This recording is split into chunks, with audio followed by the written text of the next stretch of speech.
is Arkansas a trap game for Tennessee?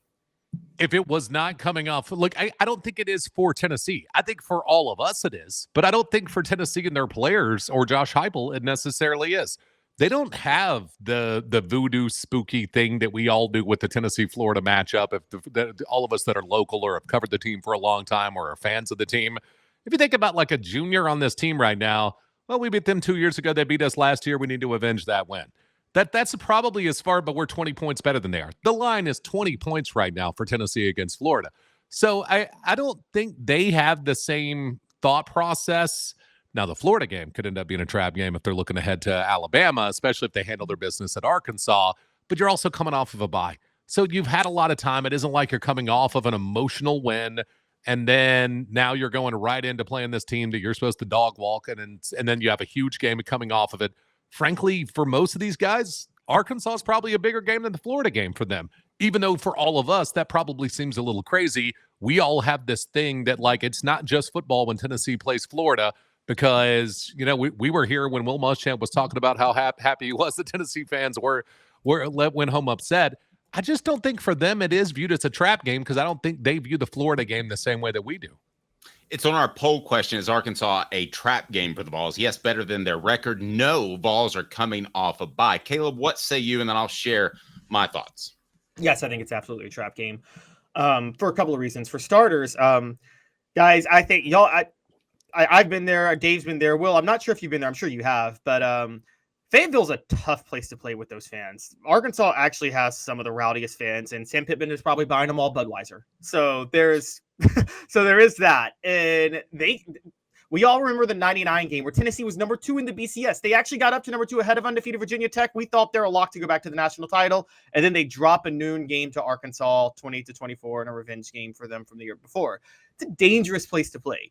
On top of that, Arkansas is significantly better than their 3-2 record indicates. The rule of college football, as our friend of the show Josh Pate says, is the rule of college football over any other sport is you're not what your record says. And Arkansas is the classic case of that. They, if not for blatant in-game mismanagement by Sam Pittman, they would be 5-0 right now easily. And so this is a dangerous team that I think they got to take seriously.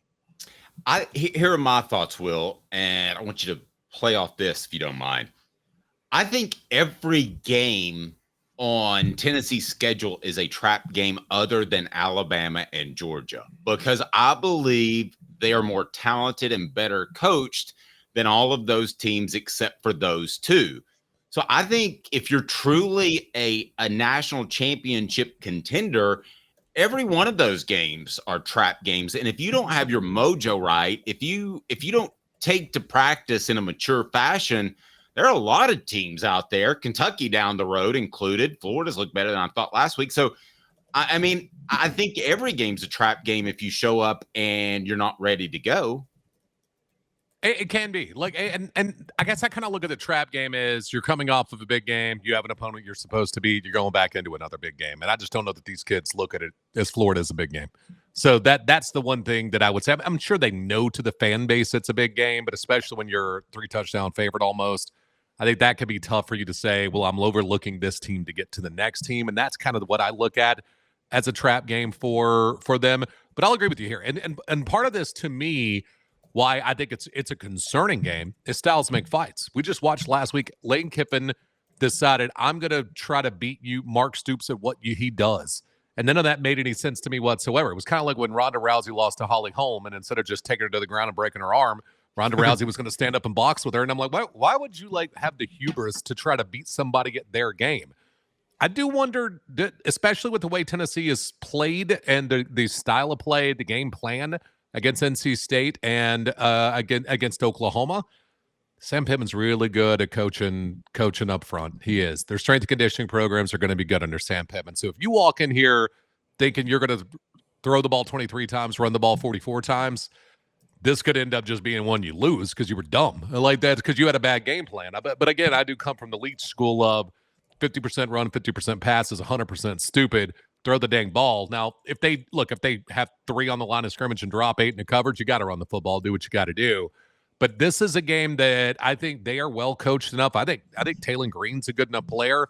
I think they're good enough up front that you can't just roll the headgear out and get a win because our defense is dominant and we can run the ball. I think that you have to have the full complement of what Josh Heupel usually brings to the table, and we haven't seen that yet for Tennessee. So they could lose, but I don't know that it's because they're overlooking Arkansas, if that makes sense. But do you guys look at a trap game as where the team is overlooking this to get to the bigger game after it?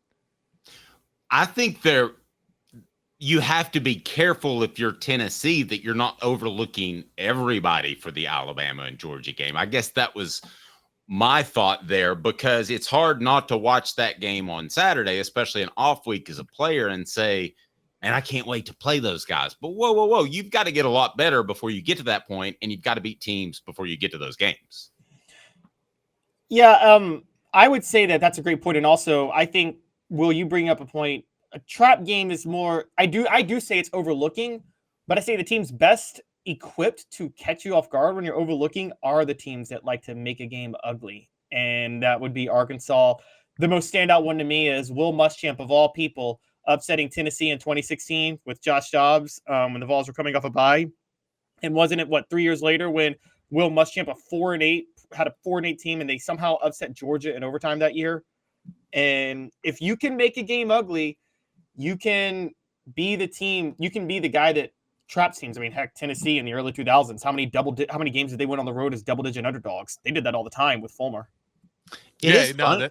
Go ahead. No, I was going to say that. No, go ahead. You. Okay. It can be that, right? It absolutely can be that. And we don't know the health of the offensive line yet either. Now, there are things about Arkansas as I'm watching them this week where it really feels like people are figuring out what they do. There's also one thing. They run these RPOs with a base old school zone read where the backside defensive end is unblocked. That backside defensive end's James Pierce on this team. And they did it against Texas A&M. And those two guys actually right now, Mel Kiper has rated higher than James Pierce as far as defensive ends for the 2025 class right now. And it was a bad decision, but it seems like Taylor Green, like you can see these weaknesses that are there. They leave the backside defensive end unblocked on the zone read. And so as long as James Pierce isn't trying to set an edge, because Taylor Green doesn't run left because he literally never runs left under any circumstance, then James Pierce is just going to go scot-free to the mesh point. And if they do that, like I could see Tennessee just beating them down. Taylor Green also doesn't necessarily just tuck and run when it's not there at first. He kind of rolls right, hangs out, uses his athleticism to buy him time, and then throws the ball up for grabs, which is a little bit weird. They don't do as much of the Petrino timing stuff as they did. They threw that Tesla kid a little bit in the slot using it, but it's not there a ton. It's very different from what we've seen from Petrino in the past. But I think it just seems like, especially whether they like -5 the last 2 weeks in the turnover battle, seems like people are catching up to what Petrino has, and I don't know if he has another wrinkle because I would have thought he'd use it in the second half against A&M where you blew that lead, or in that Auburn game where you kept turning the football over. It just seems like they're getting caught up too, and they also don't make adjustments at the half. And if you know anything about Bobby Petrino, it makes me think they don't have adjustments to make. So because he's a guy that does make adjustments. So I think that the specific matchups here, as long as what you said, Dave, as long as Tennessee has prepared this entire week, I think as long as the game plan isn't one where you expect to make this 1986 Joe Paterno football, I do feel like Tennessee's probably going to win this game by a couple touchdowns. Yeah, I do too. Now, you addressed something, or maybe in Caleb, the injury report comes out and Lance Hurd and John Campbell Jr. not even listed as questionable. I don't know whether or not to believe that, Will, because I'll be honest with you. I think Josh Heupel's played the other side of it. Hey, this guy's going to play. This guy's going to play. And he's not ready to play. And I knew it before. You probably knew it before. I mean, Cooper Mays was an example. I feel like I'm missing one, Caleb. There's been another one out there. Oh, well, Hurd before the Oklahoma game. So I don't know if he's playing games with us or not. Do you take the injury report with a grain of salt, or do you say Tennessee's now healthy at offensive tackle? Let's roll. I take it with a grain of salt. I do. And part of that is maybe they're okay right now, but both of those guys all through camp, they play, be in practice, miss practice, playing, non-contact, contact. They just were all over the place. Got an e-brace on, doesn't have an e-brace on. So there's like, I do think part of it is probably nagging day-to-day stuff, which means literally at any point in time they could be removed. I also think Josh Heupel, look, at some point in time, the SEC is going to find a coach for lying on their injury report. I There's a know. pretty good chance Josh Heupel's the guy. You know what I mean? Totally agree. I think he is the leader in the clubhouse to be fined and called out by the SEC. Yes. So I don't necessarily buy he is that coach that keeps his hand close to the chest. So I just don't know that we're getting the full truth, but maybe we are, and we'll find out this week.